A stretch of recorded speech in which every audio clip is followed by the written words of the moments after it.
So, welcome back to 3rd Age Reforged and to another battle replay, and actually to a rather unique battle type, because this is what's called a commander battle, or at least that's how it was described to me in the message in which this replay file was sent. And it's kind of a simple concept really. It's a 3v3, but each of the three players on both sides is responsible for only one portion of the army.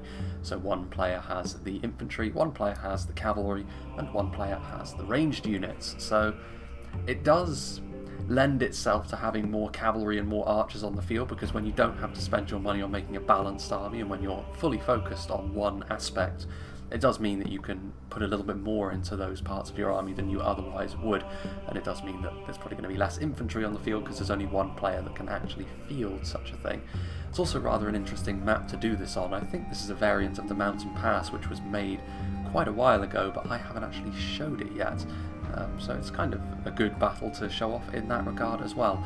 It is also quite a long battle at 50,000 frames, but I would imagine that what we're probably going to see is quite a lot of moving around from both sides as they're allowed to reorganise their armies into the kind of shape that you would expect, because as it stands, of course, based on the deployment zones, the infantry, archers and cavalry are very split off from one another and they don't form a cohesive army, which is the idea. You know, you're three players trying to act as if you are a singular army, which I think this has the potential to be rather interesting indeed. And it's also a rather interesting matchup because there's going to be the men of Arthedain of the west and the north against the men of Harad of the south and the east. Both of these factions have got things that the other is bad against. Harad have got plentiful armour piercing, which is going to be useful against a lot of Arthedain's units, and Arthedain, of course, are very good at utilising their ranged units, which Harad, with their lighter armour, are going to struggle a little bit more against that. We shall go through Arthedain first, because that is the player who sent me the battle replay is on the side of Arthedain. Starting off with Starkiller X, who is responsible for the Arthedain Infantry Corps. Got some dismounted Fornosterine Knights over here, who should do very nicely against quite a few of the Haradrim infantry units. They won't even do too badly against stuff like the Trollmen, as long as they're properly supported. If it's one-on-one, the Trollmen will win, of course, because their armour piercing will be far too strong for a unit such as this. But they're an ideal unit to combine with another unit to try and blunt the force of Harad's really damaging infantry at the high end.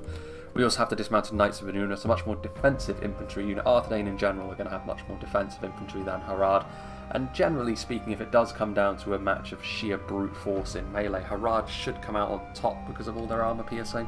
Arthedain will be hoping to block their advance with their heavy infantry and then utilise their other tools. Arthedain, well known for having good archers, and also their cavalry force is very potent as well. Some fully upgraded Evendim Spearmen. So again, with 2 levels of armour upgrade, they become a very effective unit of militia indeed.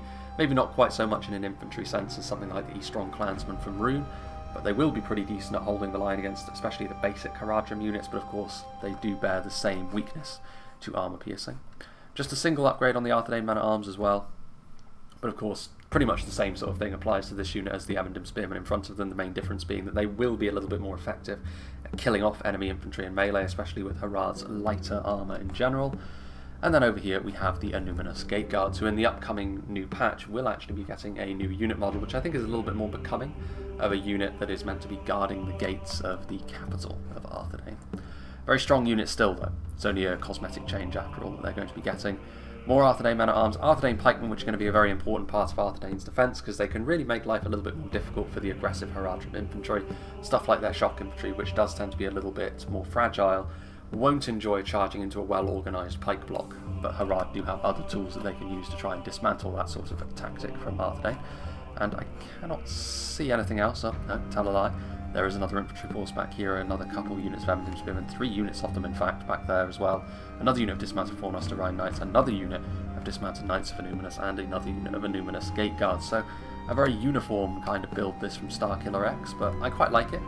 His job is going to be holding the line and presumably buying time for J. Rose over here to do some damage. He is going to be responsible for Arthedain's ranged units, and on a map like this, given Arthedain's strengths, he probably has the most important job of all of the Arthedain players.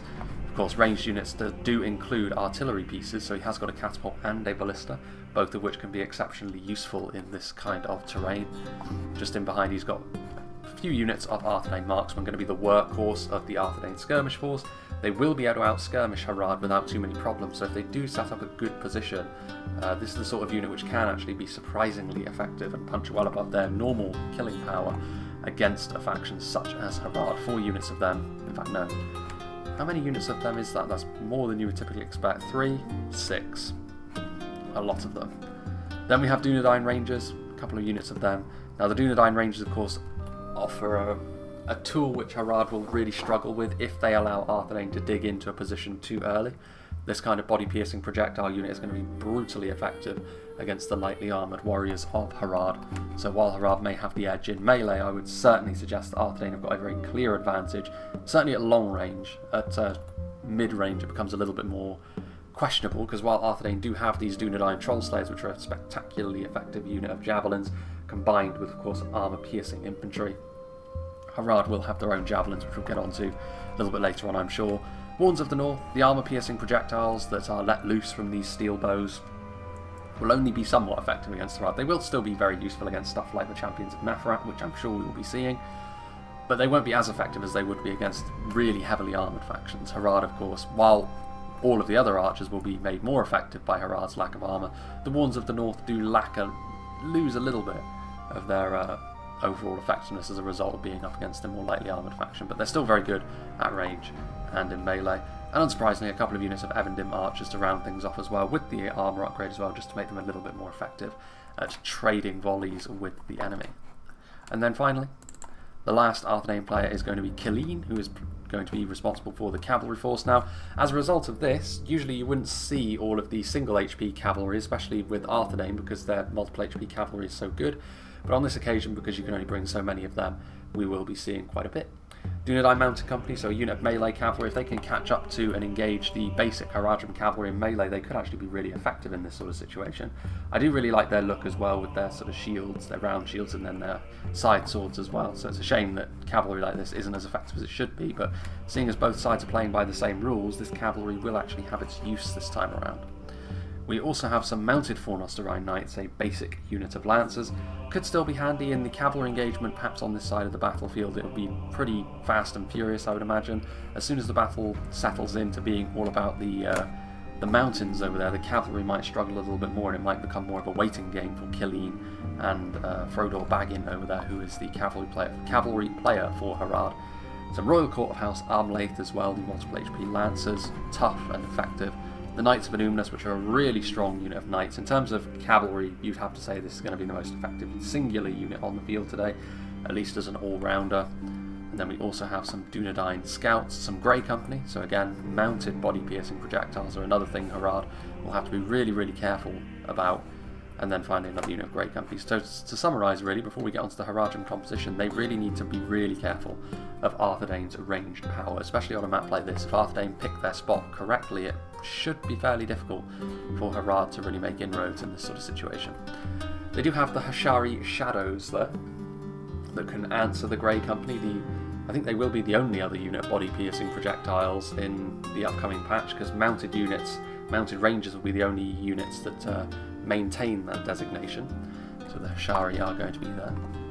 We've also got some Southron Raiders, so another unit of horse archers, so I'm sure we'll see a bit of skirmishing back and forth early on. Some Muhard Beastmasters, here we can see the first examples of Haradrim Javelin Men. If they're used correctly, they could really make life a little bit difficult for the Arthedain Cavalry, and they could get a much needed victory early on. A couple of units of Serpent Guard as well, another unit of Lancers, a little bit less heavy duty than the mounted Fornosterine Knights, but they are very, very quick, and that is a designation which is also shared by these 2 units of Black Serpents going into the red limit on them, but understandable why. Again, maybe not quite as tanky as either the Royal Court of House Armlaith or the Knights of Anuminus, but very, very fast. So it's going to be all about micro here for Frodor Baggin. If he takes a straight up fight, even with 3 units of Black Serpents against that Arthedain cavalry force, he will really struggle. But if he can utilise his speed and dance around the enemy a little bit, he should do fine. Mumakil are over here as well. Be interesting to see how they get on. We've seen the Mumakil look pretty cool in many battles, but very rarely are they super effective. But an opportunity here, perhaps, to try and right the wrongs of the past. Then we shall move on to the Harad infantry player, which is going to be MSQ2. A couple of units of Southron Warband, very understandable choice to pad your numbers. That bit of armour piercing they offer means that they should be pretty useful, at least at providing the numbers that Harad will certainly need to try and withstand the Arthedain range pressure as they go to work on their infantry. Southron Pikemen as well. We've got some Muhard Berserkers, so plenty of armour piercing. We've got Muhards in high numbers, various forms of them. The dismounted Serpent Guard with the armour upgrade are actually going to be superior to any Arthedain line infantry outside of the dismounted Knights of Aluminus that we've seen so far. But they're only going to be here in so many numbers, and even they, with the armour upgrade, when compared to other line infantry for a similar cost, archers can wear them down over time. So that is something Harad will have to be very aware of moving forward. Champions of Nafrat are in there. It's a little bit difficult to tell them apart, but you can see some of them there, and there's also Trollmen, understandably, as well. So pretty much what you'd expect. Trollmen surrounded by Muhards, and then a few Serpent Guardsmen as well. And finally, Valkyrion, who is going to be the Haradrim ranged player today. He has got 3 units of these Haradrim archers. Once again, both forms of artillery. The artillery duel could actually be really important, because if Harad win the artillery duel, it gives them a bit of a ranged advantage that they can use to try and pressurise Arthedain a little bit more. If they lose the artillery duel, however, Harad could be in some real trouble. We shall have to wait and see. A couple of units of Demons of the Desert, several units of Muhard Beast Hunters. This is where Harad can also really pressurise Arthedain. If they can get up close and use their javelins quickly before being shredded, that sort of damage could be the sort of thing that Arthedain really struggle to manage. And then 4 units also of Southron Archers, so plenty of ranged units, which may also contribute, to be fair, to the length of the battle. I highly doubt that the battle will get underway quickly, just because I imagine the teams will want to reorganise themselves at least a little bit, so they're a little bit more organised with one another. I imagine that is the entire point of this battle after all. Maybe the cavalry players will stay out wide, but the archers and the infantry will move around a little bit, I'm sure. After that, I would imagine we'll probably get into a bit of a lengthy game of cat and mouse, as both of the teams try to wrestle for that skirmish superiority, and then whoever wins that or comes out on top of that could very well sway the infantry fight in their favour. We'll wait and see that. This could go a number of ways, and this is a rather interesting map to see this sort of battle unfold on. So, I'll make a little bit of a cut, and we'll rejoin when the battle is beginning. So, lances down, here we go, as Killeen's cavalry collides with the first elements of the Southron Warband, and running many of them over, in fact. Several of the Royal Court of House Armlaith there do also fall by the wayside as some arrows come in from behind to return fire. A little bit surprised actually that the cavalry is what's going to be opening things up here, with 2 units of the Royal Court of House Armlaith, of course, that heavy cavalry coming downhill and colliding with the Haradrim ranks, but the mounted divisions of the Haradrim, which are now on the side of the hill here, as you can see, pulling back a little bit, and I'd really recommend Killeen doesn't do this, because these Royal Court of House Armlaith are not going to last very long. Really, with the Mumakil, just using their ammunition usefully in this sense is going to be great for them, but also the javelins on all these camels are going to be a real problem. So I am surprised to see that. I would have thought that the skirmishes would have been the way that this battle would have opened up first of all. I am a little bit concerned by the frame rate, honestly. I think it's not due to the battle itself, but I think for some reason my PC has been really chugging today, and I'm not sure why. It's certainly not the temperature, because the hot period at the end of July has now come and gone, so I'm a little bit concerned, to be honest, but we shall see. Hopefully the battle will grow in mechanical fidelity as it goes along, as is very often the case, but the Haradrim archers opening up. Have to say, in this sort of environment, I would give a slight natural advantage, given the shape of the battle, to Arthedain. I think Arthedain have got the better starting position, just based on how the chips have fallen on the battle map. They've got slightly the better terrain in the initial engagement, which can make all the difference, given that this is going to be quite a slow and tactical fight, but also I feel as though the archers in particular are going to have a big say in where this battle goes, and of these 2 factions, certainly when they face off against one another, Arthedain for the most part are going to have the advantage when it comes to their skirmishes over the Haradrim. When it gets a little bit more close quarters, when it comes to the javelins, things change around a little bit more. Harad then have the advantage, of course. But it's going to be a little bit more give and take than all that. The Haradrim archers trying to fire in. An archer like this is going to do a very limited amount of damage. Also, the Arthedain forces have got better armour, of course, which, given this could very well be a battle that lives and dies on its skirmish, that is going to give them just that little bit more resilience as well. The Avendim archers with an armour upgrade, the Avendim spearmen with both levels of armour upgrade. You can see there that the Haradrim catapult trying to shoot down this corridor over here, almost overshooting, nearly hitting the Grey Company. That obviously wasn't the intention, because they will have been hidden, but they did manage to hit some Dunadine scouts, nice and crispy there, but they need to be a little bit careful about using this catapult ammunition too early. I mean, yes, there's a lot of Arthedain troops over here, which, if they can get a really good hit on all of these units, in fact, the Dunadine Mounted Company and, well, the Grey Company are hiding actually, but all that cavalry isn't, so the Grey Company may be killed by association there more than anything else, but a lot of units over here, but the catapult could be a tool which, if you can marshal some of its strength for the late game, you could end up really having a good time for yourself. Meanwhile, Southron Raiders coming forward, trading blows with the Dunadine down here on the lower ground. Now Southron Raiders, as far as horse archers go, they're a unit we don't actually get to see an awful lot of, but given this battle is what it is, a lot of the lower end cavalry is something you're going to end up seeing. The Dunadine Mounted Company are chasing them off. If they do catch them in melee, it's going to be fairly grisly for them. The Dunadine Mounted Company are probably going to end up routing here, honestly. All of these Southron horsemen and the Mumakil as well. When they do that melee attack as well, when that animation actually fires, it does horrendous damage to the unit that it hits, and you can see that the Dunadine do rout. Good thing for the Mumakil too, because that melee cavalry would have actually done a decent amount of damage there to the Mumakil. But the Mumakil being used usefully, how about that, given that we are still on current patch.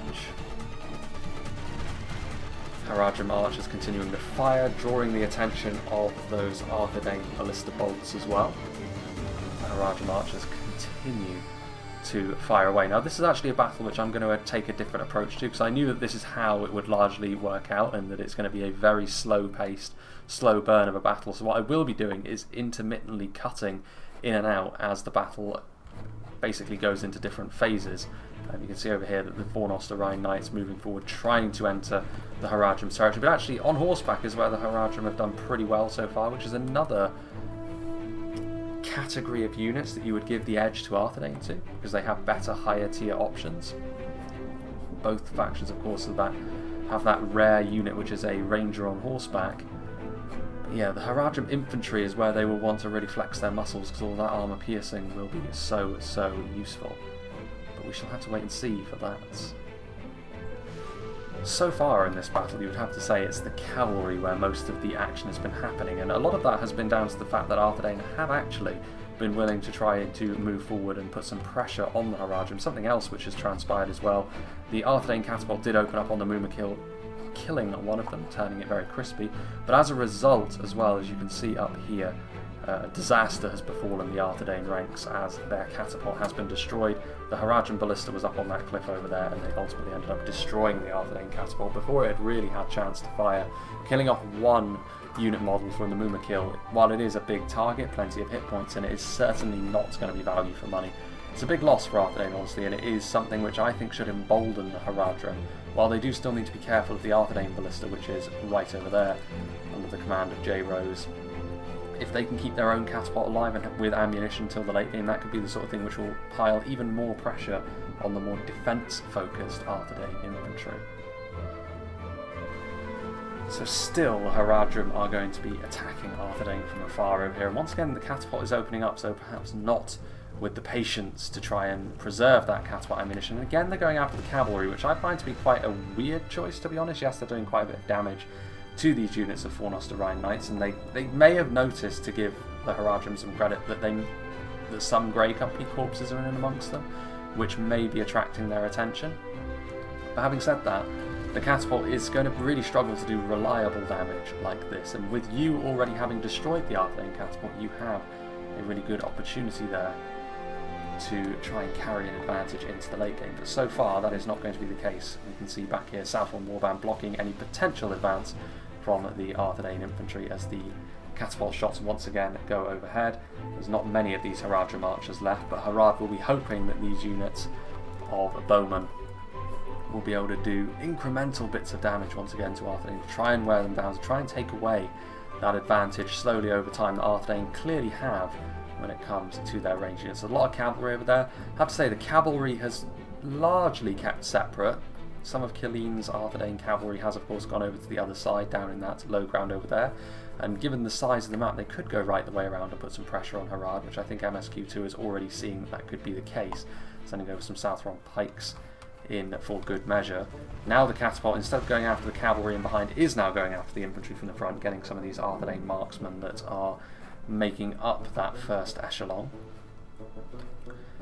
But yeah, for the most part the cavalry is kept separate, whereas the infantry and archers have intermingled. The infantry, like I've said, is much more of a purely defensive measure, and I do think that the winner and loser of this battle will be wrapped up in how well the cavalry does. Oof, that frame rate though, I really don't understand why some battles are like this and why some aren't. It may also be down to something weird going on with my PC, to be honest. We shall have to wait and see on that count, but Dunadine scouts up here, continuing to fire in. Further down the hill, Fornosterine Knights again having to leave because it's looking like they're going to rout. This time Killeen does manage to get his heavy cavalry out of harm's way before they take too many losses. A lot of the Southron riders are a little bit more lightly armoured, so these fairly high damage for horse archers, Dunadine scouts, will be able to do a fairly decent amount of damage for what they are. Horse archers tend to be a bit more of a slow burn unit, more of a harassment tool than genuine damage dealers. For the most part, that is tarring everyone with the same brush, as it were, because obviously the Grey Company are very, very dangerous, as are the Hashari Shadows. But they will almost certainly be committed later in this battle, I feel. So we're seeing a fairly bold move here by the Haradrim as the Muhad Beast Hunters start to come forward to try and use their javelins to wear the Arthedain infantry down. I have to say though, Harad javelins are probably a more important tool for using on other units than simple Evendim spearmen. You can see many of them actually withstanding these volleys as well. I think that's more because the angle is against the Haradrim and many of them are going a little bit awry, but Arthedain will be fairly pleased with the fact that the Haradrim are electing to use their javelins on their most basic of spears, I feel. As for everything else, everything's still proceeding in pretty much exactly the same way as you'd expect. The cavalry is biding its time, waiting to try and move over here. I mean, dividing the Haradrim front line, their infantry strength might help out. It may embolden Arthedain to even go on the offensive from the front and really try and make something happen. Although I do feel as though if they were to do that, the match would reach its conclusion fairly quickly. I don't think either side has yet finished trying to gain those little incremental advantages over one another that can end up making the difference in the long run.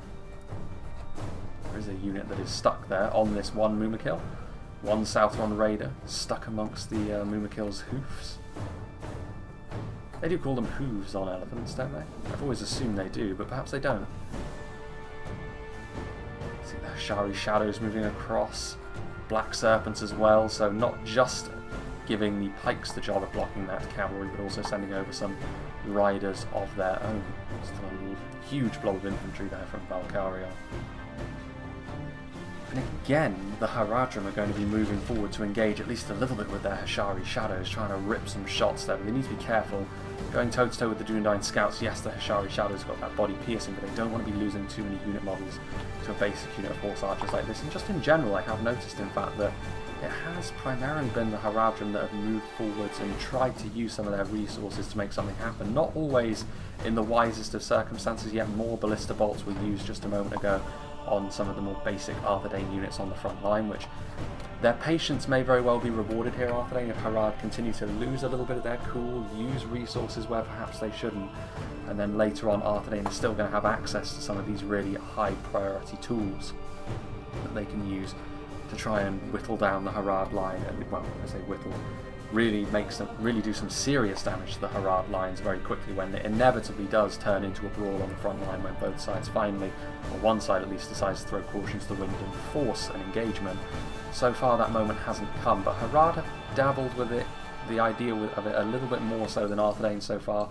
The archers and infantry from Arthedain have been largely unmoving. It's been the cavalry player for Arthedain that has done most of the aggressive actions on their part so far, and he's found it a little bit difficult. He hasn't been completely without success so far, but it has been tough against the very swift-moving Harad mounted units. And so far this fight has been dominated largely by both teams really frantically trying to draw the other into making a mistake. Harad hanging these Hashari Shadows out like bait almost to try and draw all of these cavalry units in, and then keeping those Muhad Beast Hunters just in behind them, or Beast Masters I should say, just in behind them so they can pepper them with javelins if they move too far forward.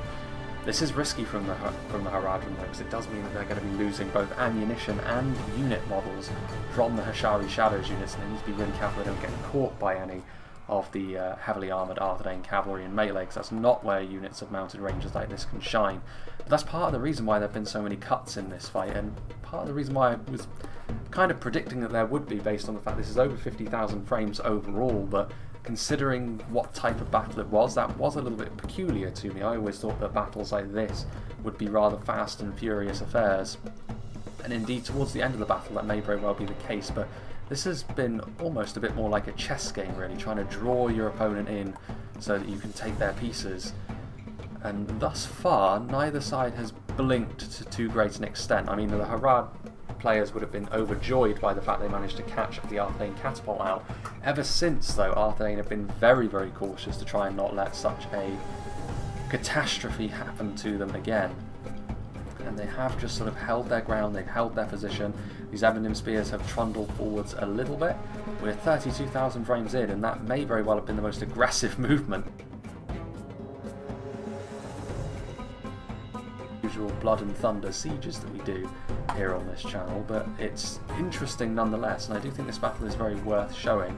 I can't show all of the frames, of course, which is why I'm making all of these cuts and only interjecting when things actually start getting underway again, because I can't fill 50,000, well, let's say that there's 15,000 frames worth of action in this battle. I can't fill the other 35k frames of dead air with just me talking about the units standing around. It's not possible.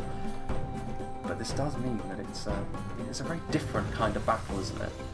In many ways, this might be a battle which is more similar to what you might see in real life. March moving forward again, Arthedain pushing forward, but then they will be rapidly turned back around again, I would assume, by the Beastmasters indeed. The Beastmasters will not get their chance because the Dunadine move backwards immediately. So the Arthedain cavalry player has done, I would say, 99% of the movement that his team have enacted so far. The Haradrim have been a little bit more active, but not much, if we're being honest. Again, the cavalry players doing most of the work so far. Zooming in on the fights in this battle, for some reason, has been so painful for the frame rate, and I'm not sure why. It is a little bit bizarre. It might be the Nvidia update that happened, honestly.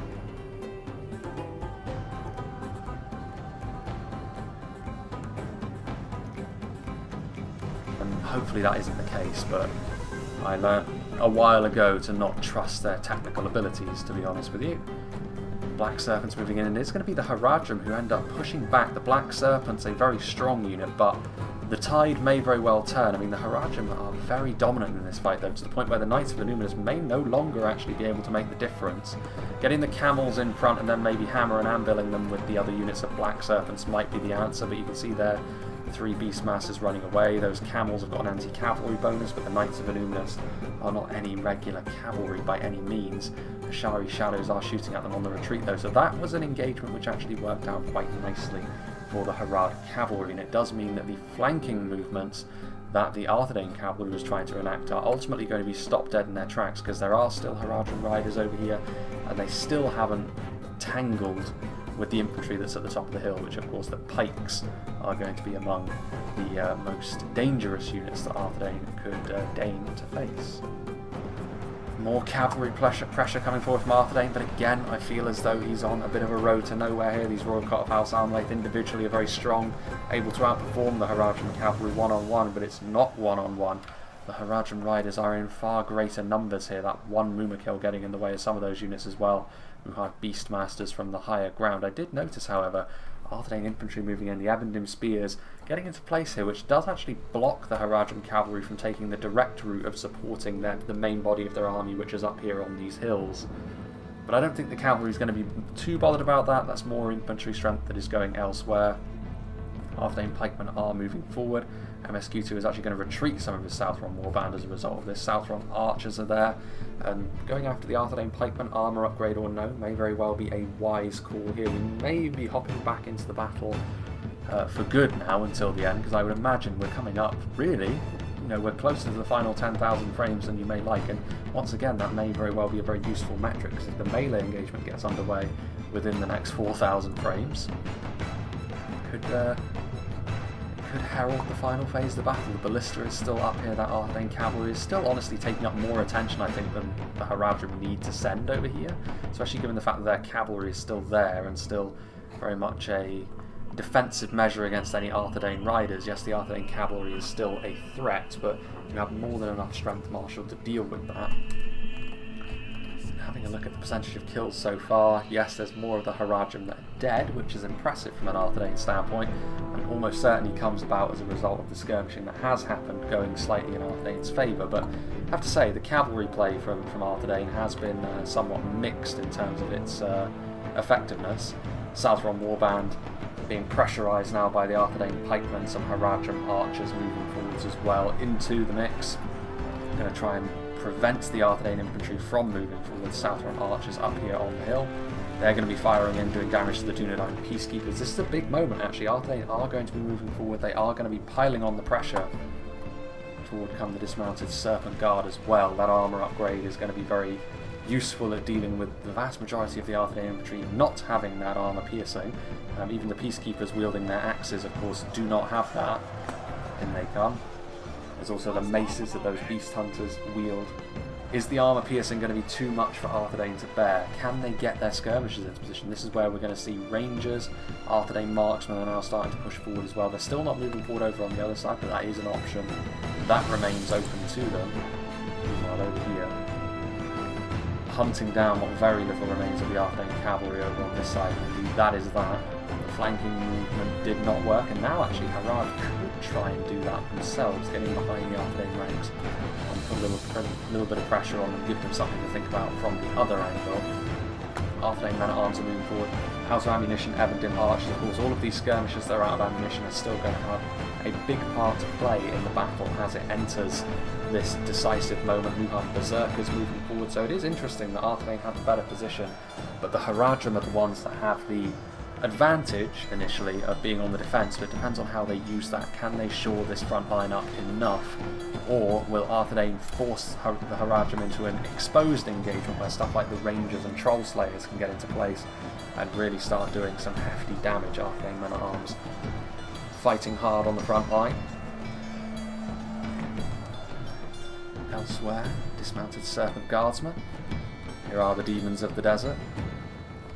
Another tool in the Haradrim arsenal which may very well be extremely decisive going into the final phases. Stuff like the Gate Guards as well. Certainly in terms of pikemen, Arthedain have got another advantage there. It's part of the reason why I would back them to win this fight, honestly, given its layout. In a more regular battle, I maybe wouldn't have said that, because the Harad AP against a more traditional Arthedain army, which centres a bit more around infantry, going to be difficult to deal with. There, though, you can see that the Arthedain marksmen in a good position on the hill, so still that superior initial terrain may be proving to be really decisive, because they have tempted the Haradrim into an engagement on this front line, which is still in range of their support.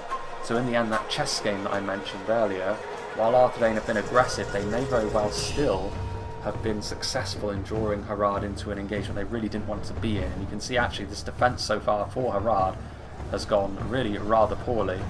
Arthedain men-at-arms with the single level of armour upgrade going against the dismounted Serpent Guard. Serpent Guard should win that fight really, but with support that becomes a different matter. Beast Hunters hitting the back of the Evandin Spearmen, but they are silencing the Southron archers temporarily, proving to be yet more of a problem for Harad. The ballista now starts opening up. The loss of the catapult earlier on, Arthedain trying to not let that get to them, and managing to do some good damage there to the dismounted Serpent Guard. Crispy corpses on the floor now. Muhan Berserkers moving forward, those Evandin Spearmen in place. All of that Harad cavalry is actually backed up from Frodor bagging. Maybe he's hoping that once Arthedain commit more and more in, he can find a way around the Arthedain defence. It's not a terrible idea. We shall see if he can execute on that. More and more resources are being sent away over here. You can see the Harad defence looking a little bit more thin on the ground. Arthedain have got more units over here that they can commit. That is true of Harad as well. If we go around the corner, I'm sure we will still see a large cluster of Harad infantry, although much less so than we did previously. And they're still committing forward more of their Muhards, which I'm finding a little bit surprising on the part of MSQ2, because it's really not going very well for Harad on this front line. All of those Western arrows doing good damage, and especially against the Beast Tamers, who, at the very least, the Beast Hunters have got that little shield. Beast Tamers don't even have that, so they're going to get ripped apart by really any quality of archer, and Arthedains are pretty decent. The Berserkers as well, another really fragile unit. That armor-piercing damage will count for naught if they all fall too quickly. Those Berserkers, they do manage to break off that single unit of Ebondim Spearmen, and they will turn around to head back towards the front line. Arthedain do need to continue to send infantry units forward, because otherwise the weight of all of these Muhards upon them will still be too much to bear. Down the hill comes some dismounted Fornosterine Knights, who will be really good against these more lightly armoured Haradrim units. Grey Company moving up, if they can get into a good position to shoot as well, that could spell disaster for Harad.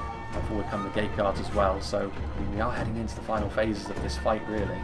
There's still so much of both armies left really, but it's going to be fast and furious towards the end. Still stuff like the Champions of Nafrat, but they're a long way away, the Champions of Nafrat. They're going to have to go around this terrain before they get to the front line, which again, I feel as though the Arthedain reinforcements are closer to the action. I feel as though they're set up a little bit better than Harad, and again, I can't help but feel as though that's going to have a big impact on who is going to win and lose this fight.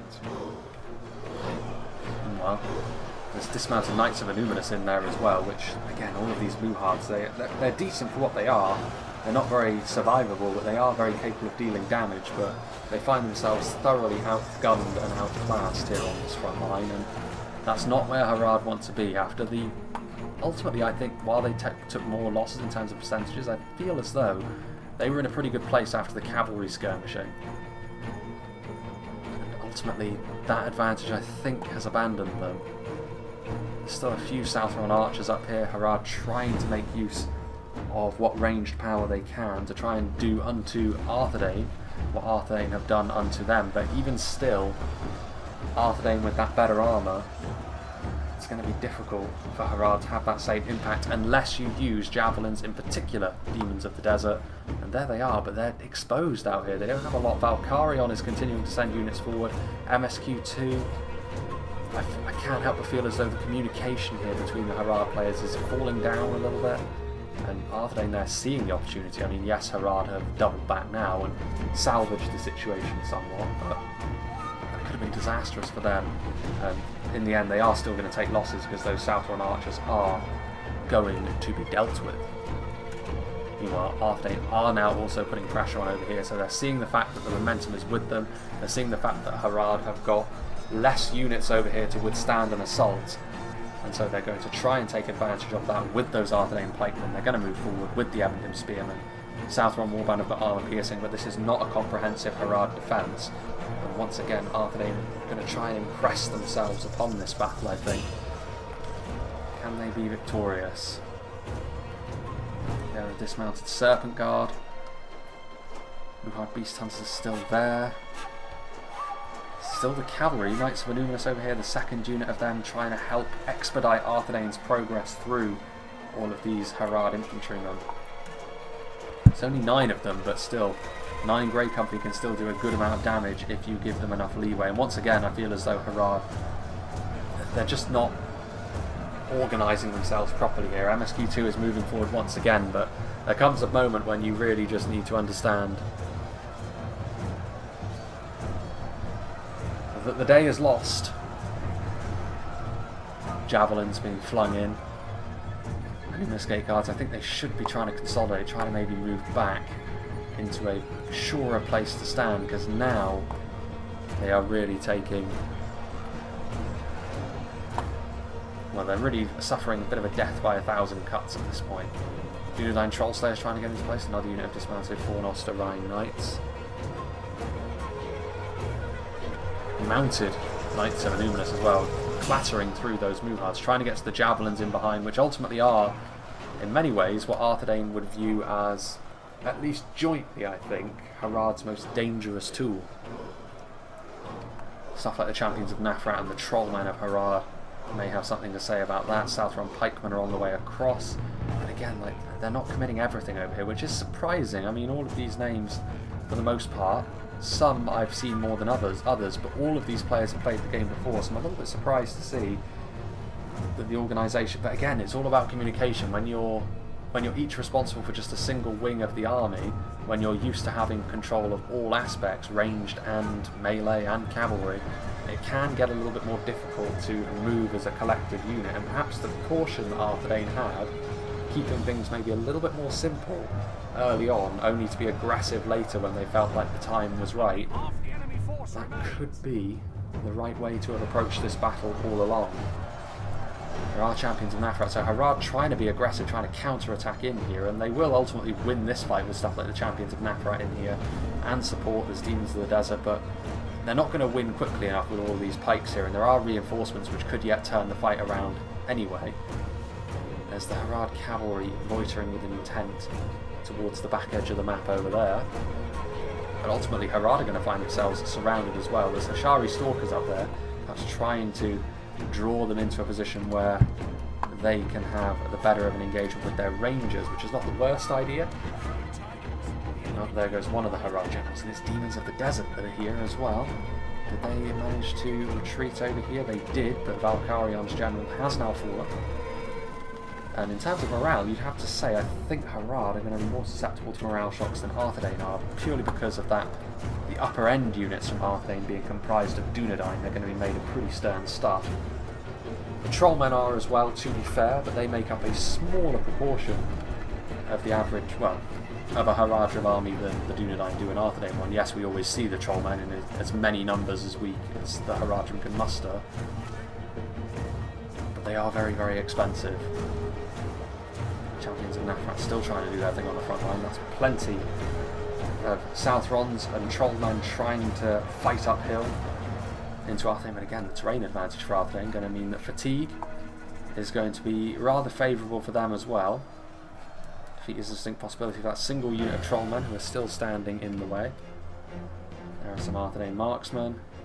Fornosterine knights moving forward. Dunadine Ranges could still get into place. The Harad cavalry is now moving. I was about to say, there is a good opportunity for the Haradrim cavalry to make something happen here. There are still units that have been left behind, stragglers if you will.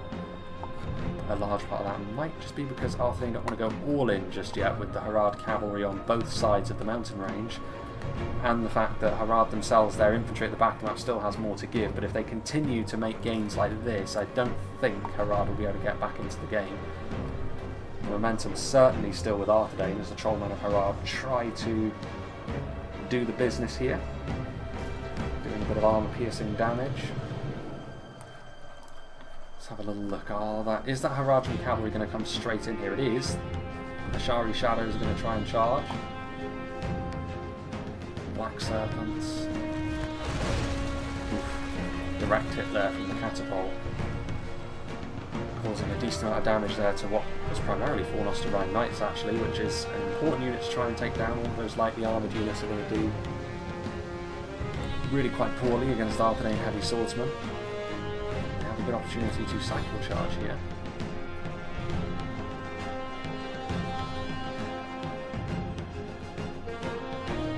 Troll Slayers throwing javelins, and again they're skirmishing in. This is a big loss. I think if Harad were to turn the momentum around, it would have been through really quick burst damage from a unit like the Demons of the Desert, but being so exposed like this, Dunadine Troll Slayers taking a lot of damage. You have to say, ever since Arthedain drew Harad into that initial engagement, they've had them right where they wanted them this whole time, and Harad haven't recovered from that. The engagement has been extremely decisive. Southland Pikemen trying to come to the aid of the Trollmen, but again it's too late. Harad are too thin on the ground to withstand this kind of damage. There are a few clear projectiles coming in, which is a sign of Rangers normally. Black Serpents hacking their way through here. Dunadine Rangers are fighting.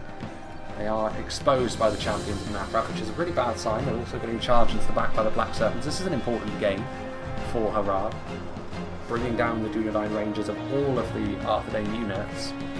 There are certainly more expensive Arthedain units, but none have a higher potential damage cap than the Dunadine Rangers. Dunadine Scouts.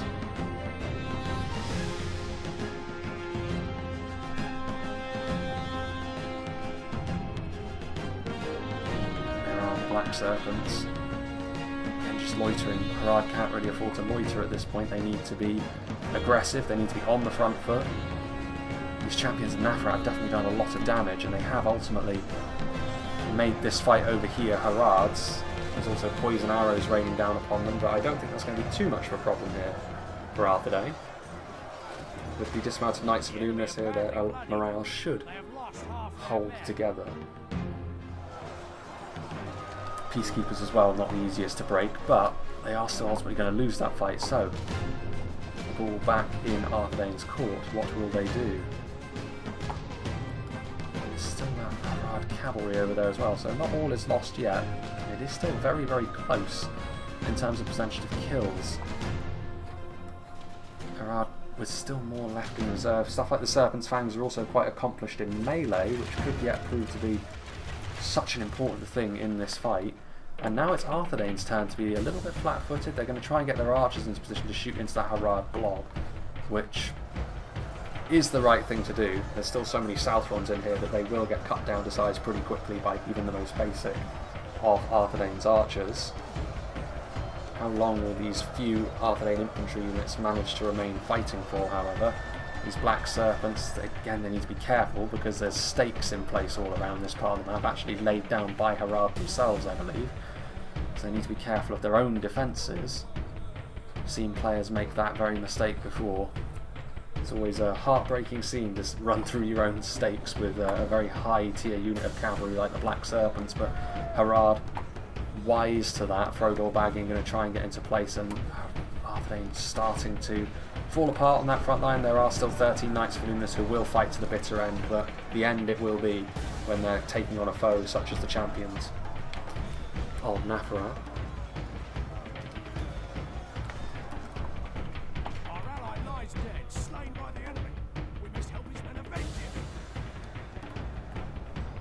Arthedain still have a lot of skirmishers over here, trying to deal with these Knights of Aluminus who continue to cycle charge up this hill, and piece by piece they are picking their way through yet more of this valuable Haradran manpower.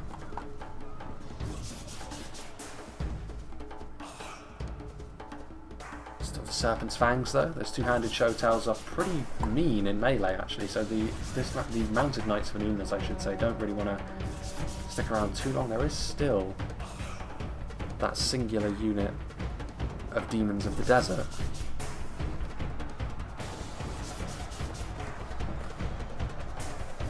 Ballista, crew, maybe not going to be the most important unit moving into the late game here. The other wing of Frodor Baggins' cavalry is now moving forward, and all of these archers are largely exposed.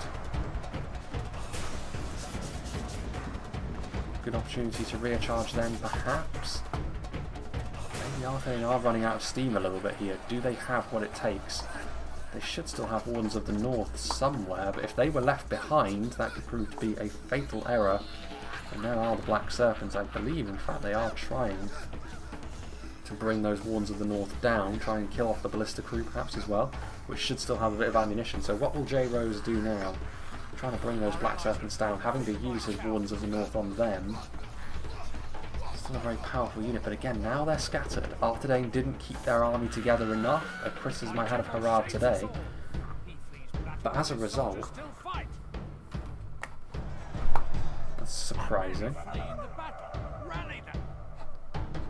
Well, the announcer is clearly not talking from J. Rose's perspective, because his army is still very much on the field. I believe that must mean Arthedain's infantry has been destroyed, I think. No, it might be their cavalry wing. Could be either of them, to be fair, because I think it is largely just J. Rose who remains. And all of a sudden, map control is Harad's. They are managing to spread out, and I think a large part of this, it might be that, as much as I gave the Harad players grief about it, Arthedain didn't follow through on their assault. The momentum was theirs. If they pushed through, if they kept all of their strength together, it could be a very different situation now. But now the cavalry advantage is clearly theirs. Arthedain don't really have anything that they can use against this cavalry. And ultimately the Harad infantry in those engagements, those champions of Nafrat, the armor-piercing Southrons, the Trollmen, they have made the difference, and also the fact that they won the cavalry engagement as well is now paying huge dividends, because it means they can cycle charge into what remains of the Arthedain forces. And that's going to be a big problem for them, players starting to admit defeat. So it looks as though I was incorrect. It looks as though Harad are in fact going to win this one. I'd have given Arthedain the edge based on the matchup for the reasons that I've stated, but those early game tit-for-tats went the way of Harad enough, I think, to make up for the fact that Arthedain had the better of the initial infantry engagement, but also because Arthedain made the fairly big mistake of just not following through enough. There are the Dunadine Ranges. A little bit surprised not to see the Surfer Guard just get into melee with them and try and prevent them from firing, because if they still have ammunition that could be a bit of a problem, but there are still arrows falling from on high. Surfer Guard. Charging uphill. Here are the Warns of the North. They may very well be the last unit Arthedain have left fighting, pulling out their long swords. They're an incredibly accomplished unit in melee, but I think it's going to take a little bit more than merely accomplished in order to turn this fight around for Arthedain at this stage. Not what I was expecting, I have to say. Also, the loss of that catapult early on was fairly significant. Cavalry being used to good effect. The Arthedain, I mean, there is another unit of Arthedain marksmen over here, but just making sure they can't use their ballista anymore. The catapult crew, the old catapult crew is in there as well.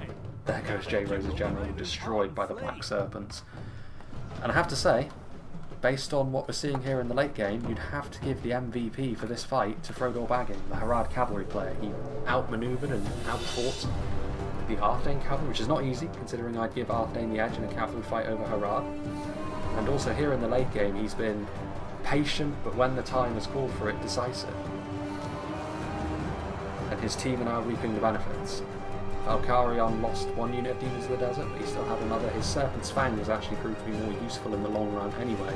And while MSQ2 was maybe a little bit gung-ho in the engagements he chose, ultimately the infantry players were always destined to be the cannon fodder for their teams.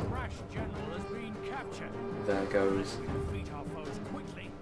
another general.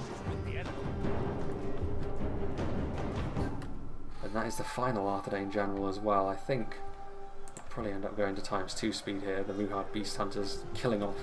Actually, no, there's no need for ×2 speed here. The final stand will happen over here. Certainly the artillery crew and the Arthedain marksmen will... Well, they might do. If these charges land, the Warns of the North may be the first to fall. Standard Serpent Guard getting their lancers down. Skewering many of those wardens.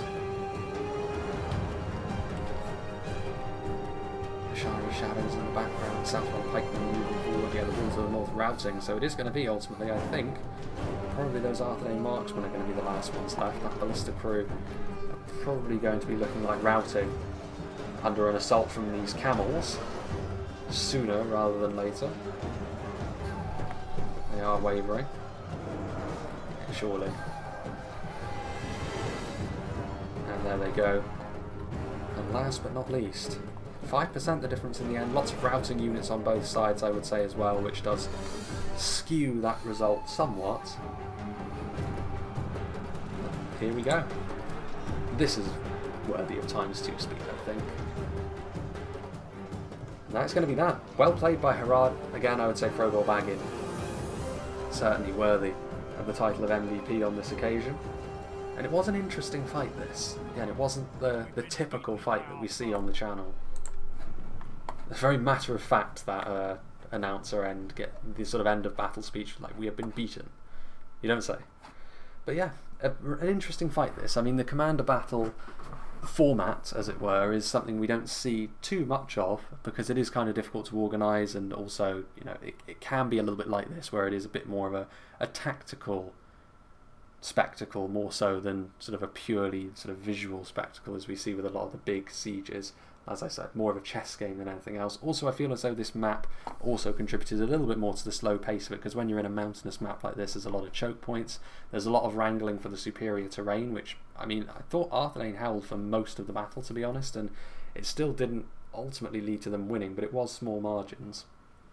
But yeah, very interesting fight nonetheless. It may not have been the the adrenaline pumping siege battles that you see, but even so, I would like to thank J Rose for giving this one, because it is certainly something a little bit different, and a big thank you to all the players as well for organising this and being a part of it. Let's see what did the damage for the Arthedain players anyway. The Mounted Knights of Aluminus unsurprisingly doing a lot of damage, because they have the ability to do damage to cavalry and infantry alike in melee as well as just off the charge, whereas the Royal Court of House Armley significantly less so. Fornosterine Knights, you see here starkly, I think, why in the current patch basic cavalry like that just isn't worth it. 1 kill each, and they were attempted to be used in their proper way by Killeen, so it is what it is. Dunadine Scouts and Grey Company doing okay for themselves. Dunadine Mounted Company more defensive cavalry, but ultimately weren't able to get into melee where they really wanted to be against the lighter Harad riders. J Rose, he was the ranged units, and I have to say, like, considering Harad are a fairly numerous faction, initially I think it went quite well, but as the battle wore on, maybe it didn't go quite as well as he was hoping. The Evendim Archers, the initial thing, the loss of the catapult was big. The Dunadine Ranges, only 10 kills on one of them. That's clearly not enough for a unit with their damage ceiling, and ultimately the Wardens of the North were, by the time they were being committed properly, the battle was already turning rapidly against Arthedain. And finally the infantry, Dismounted Knights of Aluminus doing okay for themselves, Dismounted Fornosterine Knights as well, Arthedain Men-at-Arms, but ultimately Dunadine Peacekeepers doing very well as well. So the units that you would expect to do well against the more lightly armoured Southrons are what did well, but several of these units were also vastly outperformed, which isn't too surprising. The savagery of the Haradrim in melee is going to be their main leg up against a faction like Arthedain, who on paper at least have got a superior archer and cavalry force. So all of these things add up to it being a really pretty good win for Harad. So congratulations to them. Commiserations to Team Arthedain, but still big thank you to J Rose for sending this one in. Big thank you to all the players for being a part of the battle replay once again. Interestingly enough, something that I will reveal here is it has actually been 2 months since I recorded the intro section for this video. It's kind of a quirk of how I've been having to record of late, given the rather hectic schedule that I have, but here it is, finally out. I mean, J Rose did ask me when it was coming out, so I'm sure that he will be pleased to see it, even if it is in more of a broken format rather than the whole 50k frames. But like I said, there was no way that I could talk over that amount of dead air. It just wouldn't really be possible. As for the battles that are coming up, I do have a few more that I'm going to be doing. A Morris scenario is going to be the next one that I record. I've got a really long battle replay on a map as well, which is like 90,000 frames, although I have a feeling it's going to be kind of similar to this one, where I have to break up the initial section. It is a more traditional siege, but I feel as though because of the layout of the map, there's probably going to be a little bit more of this kind of feeling to it, because clearly it's not going to be a battle of 90,000 frames. Even Minas Tirith can, with 8 players, cannot produce such a thing. But just bear with me. It will be, at least in terms of frames seen on the screen, the longest battle I've ever done, but I highly doubt it will outstrip the nearly 2 hours Minas Tirith siege I did once in terms of actual recorded time. I mean, we'll see. It's possible. I could be dead wrong about it, but again, we'll just have to wait and see, won't we? Irregardless, I hope you enjoyed this, and I hope you'll join me for whatever is next.